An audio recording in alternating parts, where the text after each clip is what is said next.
Le soir de Noël 1995, le corps sans tête de Christophe Douar, 28 ans, marié et père de famille, est retrouvé dans un fossé près de Busset.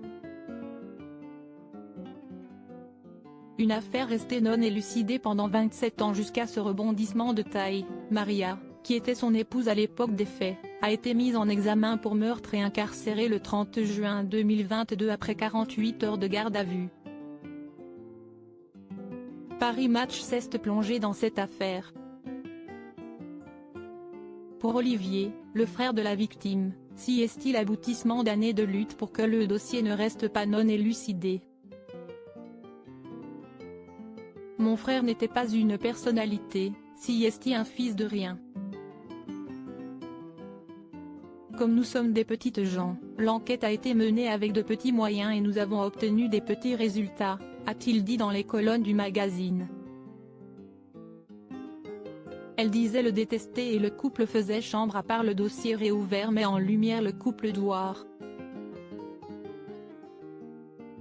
Christophe et Maria se sont connus à l'âge de 14 ans et se sont mariés très jeunes, sous la pression familiale car Maria, 20 ans, était enceinte. Les tensions s'accumulent, Christophe boit beaucoup et passe son temps à la chasse. Dragueur lourd, les enquêteurs évoquent du harcèlement sexuel dans l'entreprise où il travaillait, il a déjà battu sa femme. Elle avait initié une procédure de divorce en 1993 avant de se rétracter. En décembre 1995, Christophe Douar frappe de nouveau sa femme qui essaiera ensuite de masquer ses ecchymoses. Elle disait le détester et le couple faisait chambre à part. Mais aux enquêteurs après sa mort, Maria ne dira rien de leurs problèmes.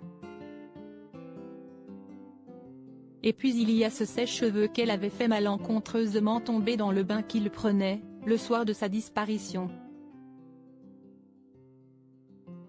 Son mari n'aura que quelques brûlures par miracle.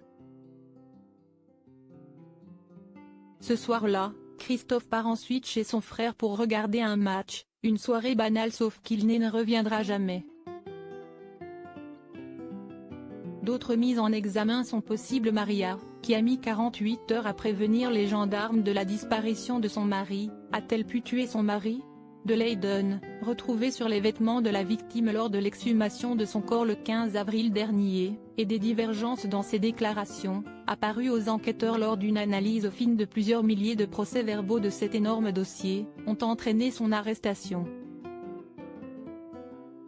Cependant, vu la nature du crime et la fragilité physique de l'épouse, cela aurait nécessité la complicité d'une tierce personne, avait déclaré le directeur de l'enquête initiale, il y a 2 ans. En effet, sa tête a été découpée très proprement et le corps, transporté dans un fossé, vidé de tout son sang.